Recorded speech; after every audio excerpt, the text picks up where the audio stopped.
En los últimos meses, la guerra entre Rusia y Ucrania ha trascendido las líneas de frente tradicionales.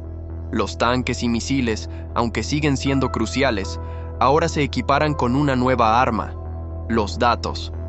El 26 de octubre de 2025, entre las 7 p.m. y las 11:45 p.m. hora de Kiev, Ucrania ejecutó una de las operaciones cibernéticas más sofisticadas de la historia moderna, paralizando una red tecnológica china de $1.1 mil millones que había estado apoyando discretamente el esfuerzo bélico de Rusia. Esto no fue un acto de sabotaje aleatorio, fue la culminación de meses de recopilación de inteligencia e infiltración encubierta. Una guerra silenciosa, librada en las sombras de Internet global. Las fuerzas cibernéticas de Ucrania atacaron profundamente un sistema diseñado por China para proporcionar a Rusia logística avanzada de vigilancia, comunicación e inteligencia artificial para el campo de batalla. Estos sistemas habían estado permitiendo a Rusia coordinar enjambres de drones, monitorear movimientos de tropas y mantener líneas de comunicación que los ataques convencionales no podían alcanzar. Cuando los sistemas se apagaron, también lo hicieron líneas de mando rusas clave en el este de Ucrania. El evento se desarrolló en fases. Según fuentes de defensa ucranianas, la ofensiva comenzó con una infiltración silenciosa en una red troncal de comunicaciones de fabricación china que conectaba puestos de mando rusos en el Donetsk, ocupado con transmisiones satelitales a través de los nodos de alto ancho de banda de Beijing en Xinjiang. Utilizando una intrusión multivectorial, los equipos cibernéticos ucranianos explotaron una vulnerabilidad oculta en el firmware de los terminales de retransmisión satelital. En cuestión de minutos, los protocolos de defensa automatizados activaron alarmas en la Dirección de Ciberseguridad de Beijing, pero ya era demasiado tarde. La infraestructura de apoyo de China, valorada en más de $1.100 millones en hardware y arquitectura digital, comenzó a fallar sistemáticamente. Las bases de datos quedaron fuera de línea. Los canales de comunicación seguros se apagaron intermitentemente. Las transmisiones de imágenes satelitales de alta resolución, que alguna vez fueron utilizadas por unidades de artillería rusas, comenzaron a devolver estática. Incluso los sistemas avanzados de ciberdefensa impulsados por inteligencia artificial de China no pudieron identificar la fuente de la brecha. La precisión fue quirúrgica. A las 9:17 de la noche, el primer efecto visible fue detectado por unidades de campo rusas cerca de las líneas del frente de Lugansk. Sus redes de comunicación cifradas, suministradas por el grupo de comunicaciones Chongqing, vinculado al Estado, fallaron repentinamente. Los comandantes de campo informaron de un apagón total de las comunicaciones, obligando a las tropas a recurrir a radios analógicas anticuadas. La degradación se extendió rápidamente en cascada, aislando a casi el 40% de las unidades militares rusas de las actualizaciones de mando en tiempo real. Para Ucrania, el momento fue deliberado. El ataque coincidió con una intensificación de los combates cerca de Mariupol. En las horas posteriores al ciberataque, los drones ucranianos, ahora sin ser obstaculizados por la interferencia del radar ruso, ejecutaron ataques de precisión contra convoyes logísticos y posiciones de artillería. El impacto fue inmediato. Las líneas de suministro rusas colapsaron y varios depósitos de campo se incendiaron. En Beijing, el ambiente era tenso. El Equipo Técnico Nacional de Respuesta a Emergencias de Redes Informáticas de China se vio inundado de alertas. Dentro del Centro Nacional de Coordinación de Ciberseguridad de China, los ingenieros trabajaron toda la noche mientras llegaban informes de errores de docenas de centros de datos conectados por satélite. A las 11 de la noche hora de Beijing, el Consejo de Estado de China celebró una reunión de emergencia. Los primeros informes pintaron un panorama sombrío. 3 sistemas principales de retransmisión de datos, 6 enlaces ascendentes de satélites de órbita baja, y múltiples canales de comunicación cifrada vinculados a la logística militar rusa habían quedado inoperables. Públicamente, el gobierno chino calificó el incidente como un problema temporal de sincronización satelital.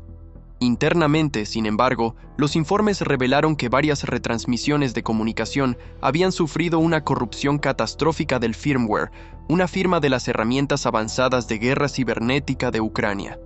Posteriormente, los analistas estimaron que casi el 60% de los sistemas comprometidos necesitarían reemplazo físico, no solo reparación de software. Durante años, la asociación de China con Rusia se había basado en la negación plausible. Oficialmente, Beijing afirmó neutralidad, proporcionando tecnologías de doble uso bajo clasificaciones civiles. En realidad, estos sistemas, retransmisiones satelitales avanzadas, filtros de comunicación mejorados por inteligencia artificial y protocolos de navegación de drones cifrados, fueron diseñados para mejorar el mando de Rusia en el campo de batalla. Ahora esa fachada colapsó. Las autoridades chinas se vieron obligadas a apresurarse a explicar cómo sus proyectos de comunicaciones civiles, vinculados a empresas como el grupo de comunicaciones Chongqing y Tianji Aerospace Technologies, estaban integrados en operaciones militares rusas. La exposición conllevó no solo costos financieros, sino también riesgos diplomáticos significativos, ya que la inteligencia occidental se valió del incidente como evidencia de la alineación militar encubierta de Beijing con Moscú. Mientras tanto, en Moscú, el impacto fue devastador. Durante horas, las unidades de mando rusas en las regiones de Donbass y Zaporilla operaron sin comunicaciones estables. Los enlaces satelitales que guiaban la artillería de precisión se apagaron. Un oficial militar ucraniano describió más tarde la situación de forma concisa. Fue como si les hubiéramos apagado los ojos. El Kremlin no emitió ninguna declaración inmediata, probablemente para evitar admitir la escala de su dependencia de los sistemas chinos. Internamente, cundió el pánico. El Servicio Federal de Seguridad, FSB, inició una investigación de emergencia, pero pronto quedó claro que la brecha se originó no dentro de los sistemas rusos, sino dentro de la red de fabricación china. Para el presidente Vladimir Putin, esto fue una humillación política. La asociación de iguales se reveló de repente como una dependencia frágil que había fallado de manera espectacular. El ataque del 26 de octubre reveló una verdad más amplia. El futuro de la guerra había entrado de lleno en el ámbito del dominio cibernético. La imagen tradicional de soldados y tanques se unió ahora a líneas de código capaces de desactivar sistemas de defensa de miles de millones de dólares. Fundamentalmente, los observadores de inteligencia global señalaron que el ataque de Ucrania no se dirigió a sistemas civiles o redes domésticas chinas. El ataque se limitó estrictamente a tecnologías de apoyo militar que ayudaban directamente a la invasión rusa. Esta moderación, combinada con la precisión de la ejecución, le valió a Ucrania un raro elogio incluso de expertos en ciberseguridad en países neutrales, quienes describieron la operación como uno de los ciberataques más limpios y disciplinados jamás registrados. La OTAN emitió un informe formal reconociendo el ataque como una operación defensiva legítima dirigida a infraestructura militar que apoya indirectamente la invasión de Rusia. La declaración enfatizó la adhesión de Ucrania a las normas de guerra cibernética, protegiendo a Kiev de acusaciones de escalada al tiempo que subrayaba su sofisticación técnica. En las capitales occidentales, la reacción fue de admiración. Estados Unidos y el Reino Unido convocaron consejos de ciberdefensa para analizar la metodología del ataque. Tras bambalinas, funcionarios de la OTAN reconocieron que las capacidades de guerra cibernética de Ucrania ahora se ubicaban entre las 5 mejores a nivel mundial. Esta nueva realidad obligó a Moscú a una posición desesperada. Los generales rusos, aislados de sus redes digitales, intentaron reconstruir líneas de comunicación utilizando sistemas obsoletos de la era soviética.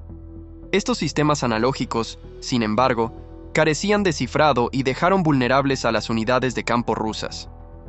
Las unidades ucranianas de inteligencia de señales, SIGINT, explotaron rápidamente esta debilidad, interceptando y decodificando comunicaciones de primera línea que revelaron movimientos de tropas y planes de reabastecimiento.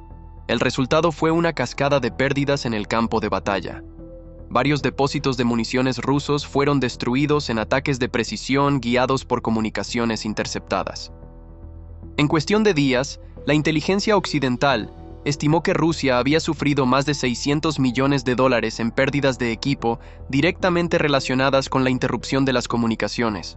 Los analistas concluyeron que el colapso de la red de China había reducido la efectividad operativa de Rusia hasta en un 45% en sectores clave. Tras el incidente, el orden geopolítico mundial comenzó a cambiar. Para China, las implicaciones fueron graves. La brecha hizo añicos no solo su tecnología vinculada a la defensa, sino también su credibilidad como superpotencia tecnológica global.